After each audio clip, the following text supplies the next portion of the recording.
Today is Friday, January 23, 2026. I'm Pastor Michael, and this is Wilderness Wanderings, an Advent edition on rest. Our scripture is Isaiah 1, 15-17. When you spread out your hands in prayer, I hide my eyes from you. Even when you offer many prayers, I am not listening. Your hands are full of blood. Wash and make yourselves clean. Take your evil deeds out of my sight. Stop doing wrong. Learn to do right. Seek justice. Defend the oppressed. Take up the cause of the fatherless. Plead the case of the widow. Do you know who made the clothes you are wearing? Do you know how much the server makes at your favorite restaurant? Do you know where the components of your cell phone come from? Do you know any of the people who are involved in assembling that wonderful little device? Do you know the farmers who produce the food you eat? Do you know if they were paid adequately for their produce or if they provided sufficiently for their workers? In our integrated economy, there are many things we simply do not know. A century ago, such ignorance would have been unimaginable.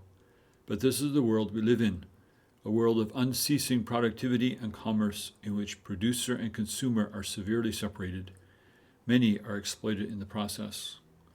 Thus, reading Isaiah 1 ought to make all Christians deeply uncomfortable. Israel was keeping Sabbath. Isaiah offers a grand list of liturgical practices that God's people were faithfully participating in.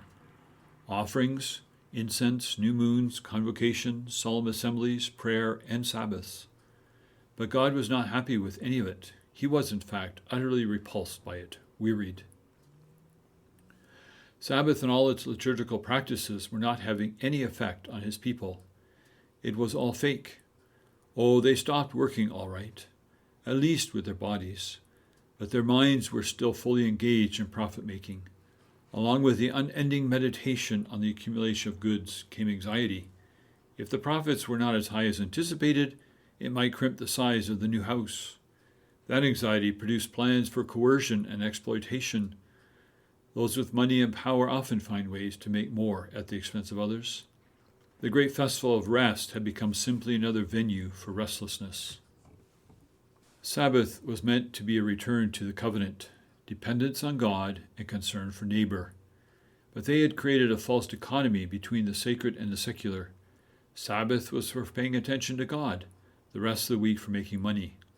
As a result, liturgical practices were cut off from the well-being of the neighborhood and the protection of the vulnerable. God's covenant with Israel insisted that those with resources cared for those who had less. They had lost this connection. In our society, with the distance between those who produce and those who buy, it is easy for us to fall into a similar problem. Spiritual rest is about me and God. But if we truly pay attention to God, and not just ourselves, the Spirit will point us toward concern for our neighbor. As Paul once wrote, the only thing that counts is faith working itself out in love. Galatians 5 or 6. We can't change the system, but we can ask God to show us how to have greater concern for our neighbor. We can expect Sabbath to change us. As you journey on, hear Jesus' invitation. Come to me, all you who are weary and burdened, and I will give you rest. Take my yoke upon you and learn from me, for I am gentle and humble in heart, and you will find rest for your souls.